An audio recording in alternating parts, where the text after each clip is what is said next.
নমস্কার বন্ধুরা, আজকে আমার রেসিপি জর্দা সিমুই। পুরো ভিডিওটা দেখার জন্য অনুরোধ রইল। তাহলে চলো শুরু করে ফেলি আমরা জর্দা সিমুই রেসিপি। সিমুই এখানে নিয়ে নিয়েছি আমি 250 গ্রাম সিমুই আছে। আর ভালো করে একটা প্যাকেট থেকে খুলে থালার মধ্যে নিয়ে নিয়েছি। আর নিয়েছি পরিমাণ মতো চিনি, আর তেজপাতা দুটো, আর অল্প গোটা গরম মশলা। সিমুইটা আমাদের খুব ভালো করে হাতের সাহায্যে এবার একটু ভেঙে নিতে হবে। দেখতে পাচ্ছ আমি হাত দিয়ে চেপে চেপে ভেঙে নিচ্ছি। এইভাবে পুরো সিমুইটা আমার ভাঙা হয়ে গেছে।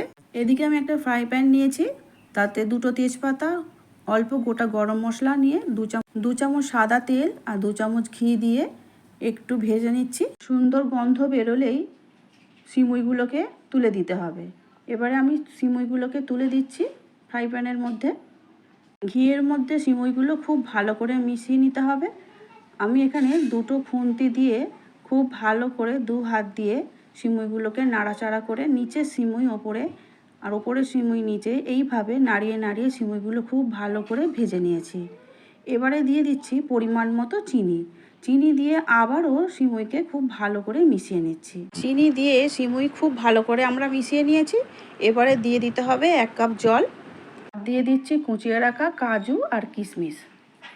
কাজু কিশমিশ দেওয়ার পরে খুব ভালো করে আবারও মিশিয়ে নিতে হবে সব কিছু একসঙ্গে। এবারে চাপা দিয়ে একদম লো হিটে রান্নাটা আমাদের করতে হবে। সব কিছু ভালো করে মেশানো হয়ে গেছে। এবার ঢাকা দিয়ে আমি 5 মিনিটের জন্য লো হিটে সিদ্ধটা করে নিচ্ছি। 5 মিনিট পর ফিরে আসলাম। আবারও ভালো করে নাড়াচাড়া করে নিচ্ছি, কেননা নিচের দিকটা নরম হয়েছে, ওপরে কিন্তু এখনও নরম হয়নি। এরপরে 1 কাপ দুধ আমি দিয়ে দিলাম, দিয়ে খুব ভালো করে আবারও মিশিয়ে নিচ্ছি। এই অবস্থায় ঢাকা দিয়ে আবারও 5 মিনিট আমি লো হিটে সিদ্ধটা করে নেব। 5 মিনিট পর আমি ঢাকা খুলে আবারও একটু ভালো করে নাড়াচাড়া করে নিচ্ছি। আর কাঁটা চামচ দিয়ে আমি একটু ছাড়িয়ে নেব।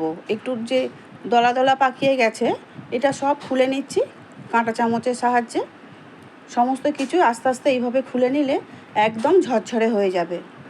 জর্দা সিমুই আমাদের একদম রেডি হয়ে গেছে, কিন্তু আমি 5 মিনিটের জন্য চাপা দিয়ে রেখে দিয়েছিলাম। 5 মিনিটের পর ফিরে এলাম। দেখো একদম ঝরঝরে তৈরি হয়ে গেছে।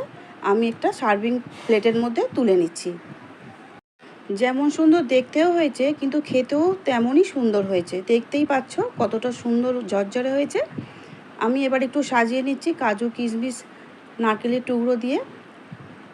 আমার ভিডিও ভালো লাগলে লাইক শেয়ার সাবস্ক্রাইব করার অনুরোধ রইল। আর যারা ফেসবুক পেজ থেকে দেখছো বন্ধুরা, পেজটিকে ফলো করে দিও প্লিজ। দেখা হবে আগামী ভিডিও নিয়ে। ততক্ষণ খুব ভালো থেকো, সুস্থ থেকো। পুরো ভিডিওটা দেখার জন্য অসংখ্য ধন্যবাদ।